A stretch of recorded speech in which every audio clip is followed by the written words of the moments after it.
Usap-usapan ngayon ang posibilidad na mapanood si Yeng Constantino sa GMA Network matapos lumutang ang balitang kabilang umano siya sa bagong season ng The Voice Kids. Ayon sa mga kumakalat na ulat, makakasama raw ng singer-songwriter sina Glock-9 at Julian San Jose bilang bahagi ng inaabangang reality singing competition.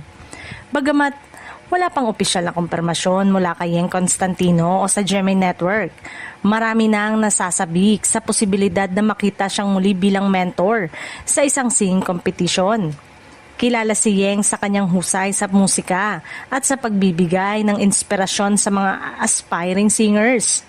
Kung magaganap ang naturang proyektong ito, eto na ang isa sa mga pinakamalalaking television appearance ni Yeng sa Kapuso Network. Marami ang naniniwalang magiging malaking dagdag siya sa programa dahil sa kanyang malawak na karanasan sa industriya ng musika at sa paghubog ng mga bagong talento. Samantala, inaasahan ding magiging bahagi ng bagong season sina Glock-9 at Julian San Jose dahil magkakaibang estilo ng tatlong artista. Inaasahang magiging mas exciting at mas makulay ang kompetisyon para sa mga batang kalahok. Dahil dito, mabilis na kumalat ang balita sa social media. Marami namang netizen ang nagpahayag ng pananabik at positibong reaksyon habang ang ilan naman ay naghihintay ng opisyal na anunsyo mula sa production team tungkol sa kumpletong lineup ng mga coach o mentors.